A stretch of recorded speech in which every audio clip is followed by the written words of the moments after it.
जय श्री गणेश स्टूडेंट, आज हम स्टार्ट करने जा रहे हैं मेटा राउंड अस का लेक्चर 2।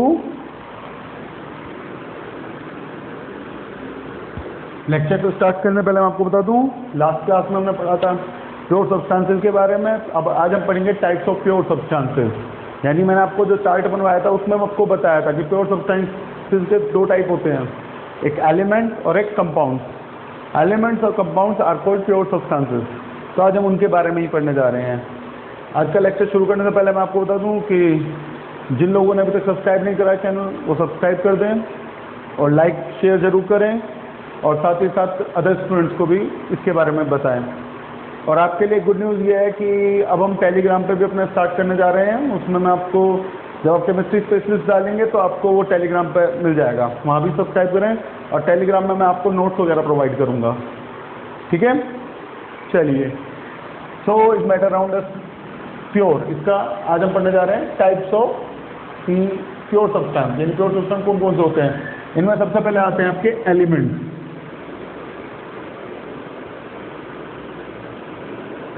और दूसरे आते हैं कंपाउंड्स। तो आज हम एलिमेंट्स के बारे में पढ़ेंगे पहले, फिर कंपाउंड्स के बारे में। एलिमेंट्स है क्या? एलिमेंट्स वो सब्सटेंसेस हैं which can not be further divided into two और more different substances by any physical or chemical method. Elements are those substances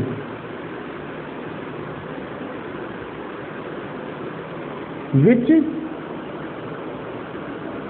cannot be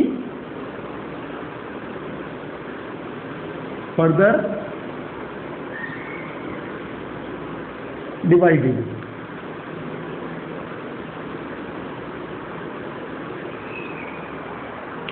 by any physical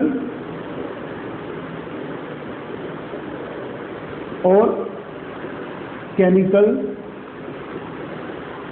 process.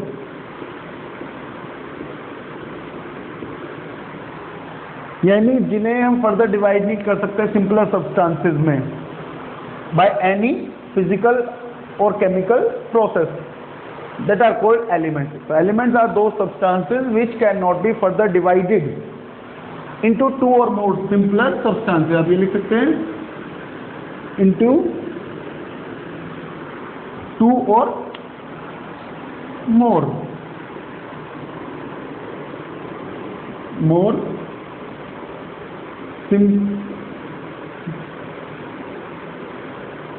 substances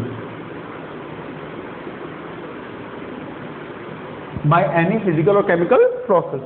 ऐसे substance कहलाते हैं elements. Elements are दो substances which can not be further divided into two और more simpler substances by any physical और chemical process. यानी हम किसी भी मेथड के द्वारा, ना फिजिकल मेथड के द्वारा ना केमिकल मेथड के द्वारा, उसे सिंपलर सब्सटेंसेस में ब्रेक कर सकते हैं हम। इसे आप ऐसे समझिए कि जब हम किसी चीज़ को तोड़ें, जैसे सपोज करो फॉर एग्जांपल एलिमेंट नहीं है, बस मैं समझाने के लिए आपको, एक बूंदी का लड्डू लेते हैं हम, उसे ब्रेक करेंगे तो बूंदी मिल जाएगी, उसे ब्रेक करेंगे तब भी बूंदी मिलेगी, उसे ब्रेक करेंगे बूंदी मिलेगी। यानी उसे जितना भी तोड़ते जाओ मिलने के बाद वही मिलेगा, कोई चेंज नहीं आएगा। तो ये तो फिजिकल मेथड द्वारा बूंदी के लड्डू पर केमिकल प्रोसेस लगाएंगे तो कुछ ना कुछ अलग कर ही लेंगे, लेकिन इसमें कुछ नहीं कर सकते। केमिकल प्रोसेस लगा लो, फिजिकल प्रोसेस लगा लो, कोई भी लगा लो, एलिमेंट्स को फर्दर डिवाइडेड नहीं किया जा सकता। इसका मतलब क्या हुआ, ये एक ही टाइप के पार्टिकल से मिलकर बने होते हैं, यानी same kind of atom.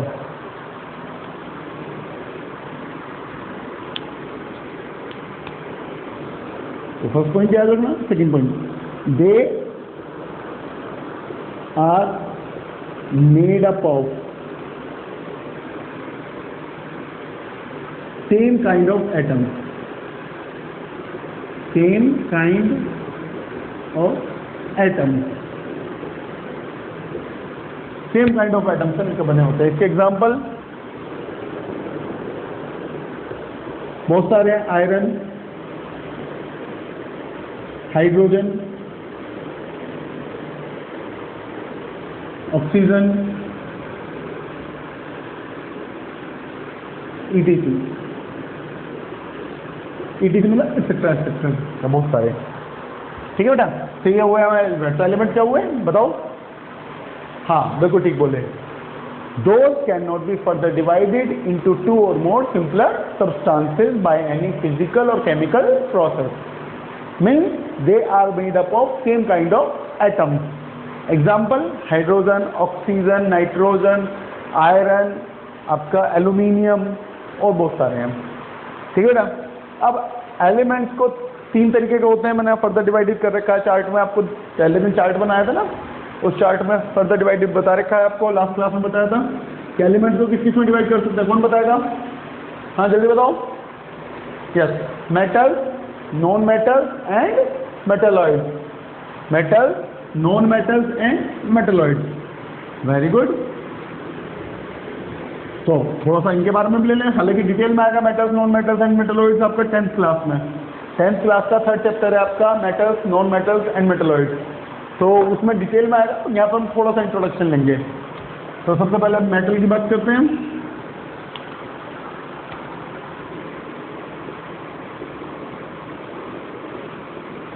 Metal, metal क्या होते हैं बेटा? फर्स्ट पॉइंट ध्यान रखना,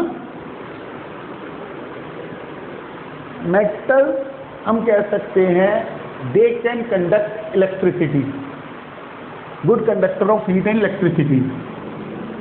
अब ये करते किसमें कंडक्ट करते हैं? सॉलिड स्टेट में। ठीक है, थ्रू द इलेक्ट्रॉन्स, इलेक्ट्रॉन्स के थ्रू इलेक्ट्रिसिटी कंडक्ट करते हैं। तो they are good conductor of heat and electricity, good conductor of heat and electricity. चलिए दूसरी चीज, they donate electron and form positive ion. यानी अगर कोई मेटल M है तो वो M इलेक्ट्रॉन दे देगा और पॉजिटिव आयन कैरी कर लेगा। तो पॉजिटिव आयन ना लेगा तो इलेक्ट्रॉन को डोनेट करने की नेचर होती है इनकी। तीसरी चीज, अगर इन्हें मैं हैमर से पीटूं, यानी हैमरिंग करता हूं अगर मैं, तो उस कंडीशन में क्या होगा? टूटेंगे नहीं, फैल जाएंगे, स्प्रेड कर जाएंगे। मतलब और ऐसे स्प्रेड करने को क्या कहते हैं? मेलेबल। तो metals are malleable, they are malleable.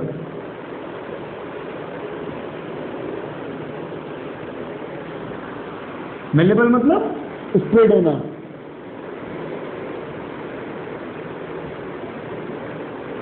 फैल जाना, हैमरिंग करने पर, हथौड़े से पीटने पर ये फैल जाते हैं। Next, they are ductile. Ductile होते हैं। डक्टाइल क्या होता है? थिन वायर में कन्वर्ट होना। डक्टाइल क्या होता है? थिन वायर में कन्वर्ट करना। अब देख लो, अब जितने बिजली के तार हैं सब कुछ मेटल के बने होते हैं, कॉपर के, जनरली कॉपर एल्यूमिनियम पाए जाते हैं। Convert into thin wire.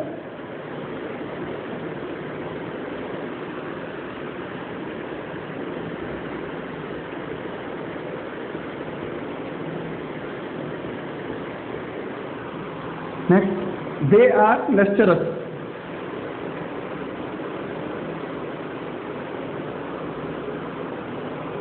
Lustre means shiny surface होना।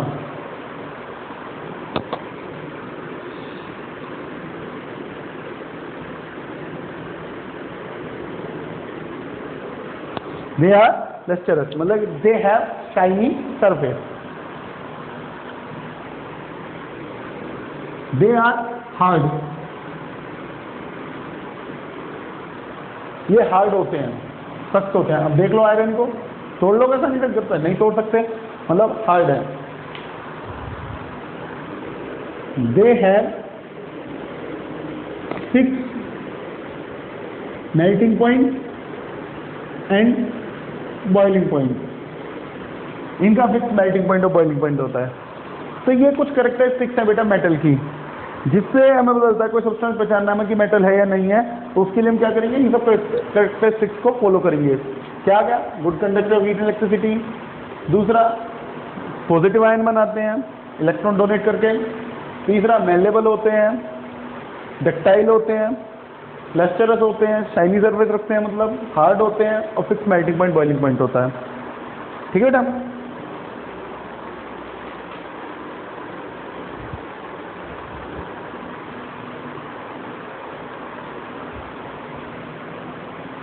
चलिए next non metal.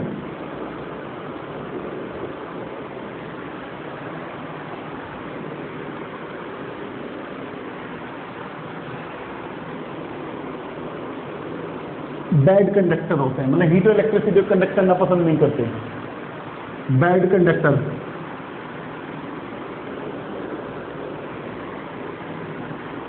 Non metal electron को कैरी करना पसंद करते हैं और निगेटिव आयन बनाना पसंद करते हैं, यानी निगेटिव आयन फॉर्म करते हैं। हैमरिंग करने पर टूट जाते हैं। They are brittle.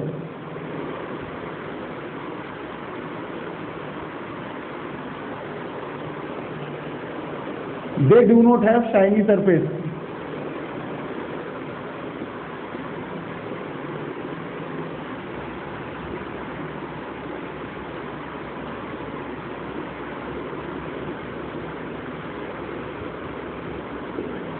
Shiny surface नहीं होता इनका।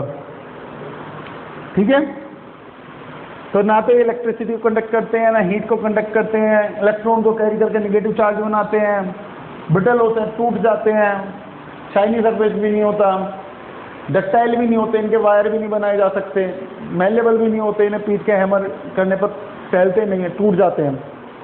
ठीक है, तो एक तो कह सकते हैं कि नॉन मेटल मेटल के अपोजिट होते हैं। दूसरा, जब पीरियोडिक टेबल हम देखते हैं तो पीरियोडिक टेबल की जो राइट साइड में नॉन मेटल्स पाए जाते हैं, राइट साइड में पी ब्लॉक के अंदर। ठीक है, वरना S block, D block, S block सब में मेटल्स होते हैं। पी ब्लॉक एक ऐसा है, पीरियोडिक टेबल में आगे आपको पढ़ाएंगे, तो उन पी ब्लॉक के अंदर मेटल, नॉन मेटल और मेटलॉइड तीनों पाए जाते हैं। ठीक है बेटा, चलिए बात करते हैं मेटलॉइड की।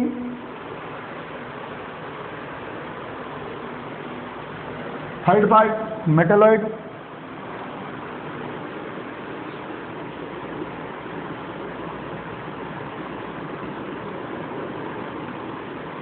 तो भैया मेटलॉइड क्या है? ना तो ये मेटल है, नॉन मेटल है, बट इनकी क्या खास बात होती है, ये दोनों की प्रॉपर्टी शो करते हैं, यानी have similarity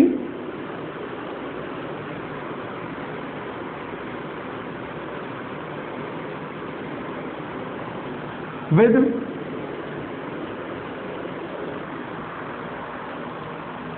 metal and non metal.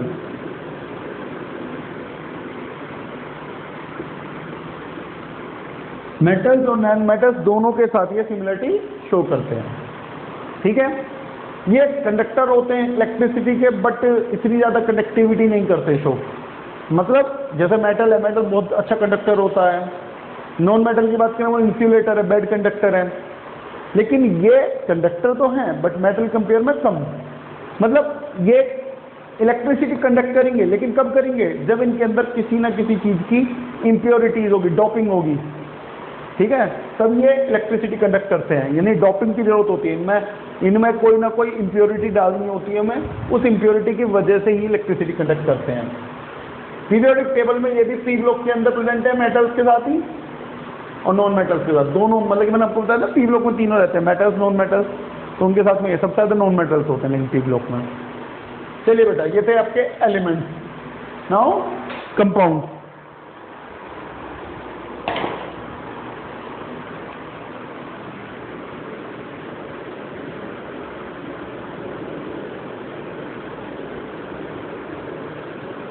Compound क्या है बेटा?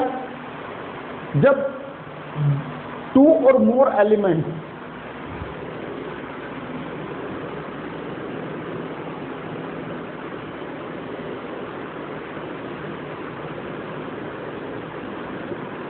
कंबाइन होते हैं फिक्स रेशियो में,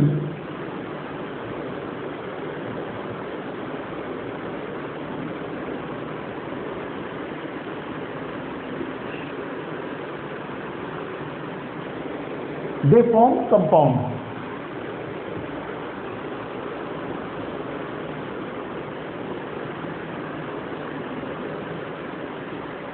तो वो कंपाउंड बना लेते हैं।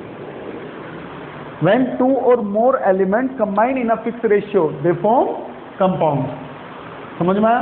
एक बार सुनिए, when जब दो या दो से अधिक एलिमेंट आपस में कंबाइन हो जाए फिक्स रेशियो में, तो वो कंपाउंड बना लेते हैं। जैसे कि H2O, H2O में हाइड्रोजन और ऑक्सीजन का जो रेशियो है वो 1:8 है, तो H2O कंपाउंड है, जबकि हाइड्रोजन ऑक्सीजन क्या एलिमेंट। CO2 में C और O, अब ये 32, ये 12, और सिंपली कहूँ तो 3:8। जब 3:8 के रेशियो में जुड़े होते हैं तो वो कंपाउंड बना देंगे CO2। समझ में आई बात? अब प्रॉपर्टीज ऑफ कंपाउंड।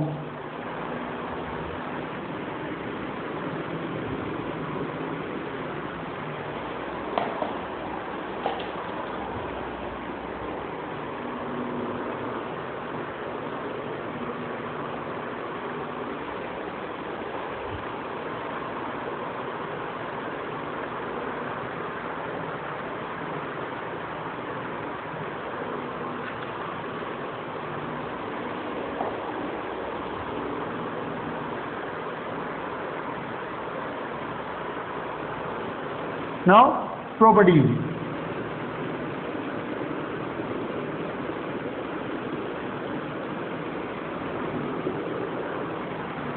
अब आपको सबसे पहली चीज, जो इसके कॉन्स्टिट्यूएंट एलिमेंट होते हैं उनकी प्रॉपर्टी अलग होगी और कंपाउंड की प्रॉपर्टी अलग होगी। मतलब अब देखो, हाइड्रोजन एक अच्छा फ्यूल है जो आग लगाने के काम आता है। ऑक्सीजन बेस्ट सपोर्टर है फायर का, ऑक्सीजन की प्रेजेंस में आग लगेगी। लेकिन दोनों मिलकर क्या बना रहे हैं? पानी। अब पानी का काम क्या होता है? आग को बुझाना। तो पहली बात, कंपाउंड की जो प्रॉपर्टी होती है उसकी अपनी प्रॉपर्टी होती है, यानी वो कॉन्स्टिट्यूएंट पार्टिकल से सिमिलरिटीज नहीं रखती। इट है इट्स ओन प्रॉपर्टीज।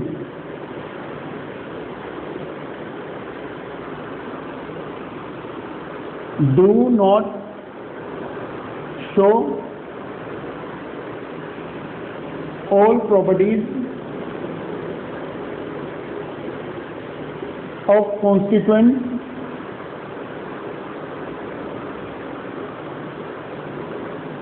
element। समझ में आ गया बेटा? दूसरी चीज, कंपाउंड है H2O को, फॉर एग्जाम्पल ये H2O का H2O है। अब हम इसे केमिकल प्रोसेस द्वारा एलिमेंट्स में ब्रेक कर सकते हैं। जैसे अगर मैं इसका इलेक्ट्रोलाइसिस करा दूं,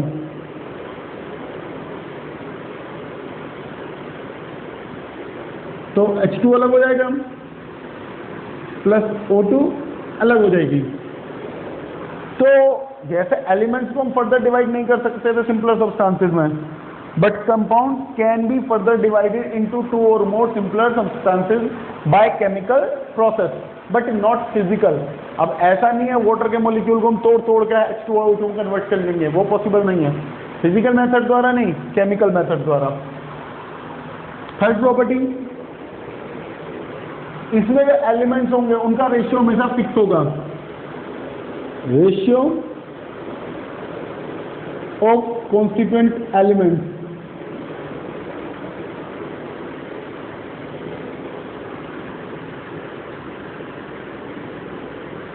ऑलवेज फिक्स।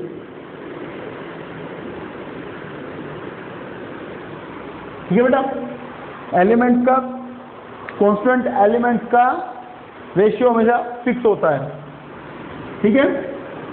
नेक्स्ट, कंपाउंड को बनाने के लिए एनर्जी की जरूरत होती है। कभी एनर्जी रिलीज होगी, कभी एनर्जी यूज होगी। जैसे फॉर एग्जांपल मुझे आयरन सल्फाइड बनाना है,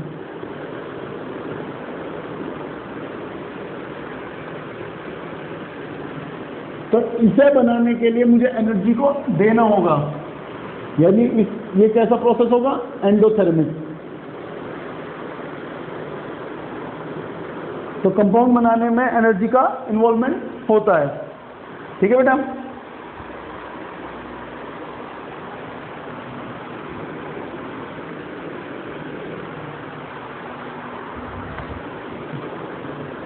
कंपाउंड जो होते हैं बेटा वो होमोजीनियस होते हैं।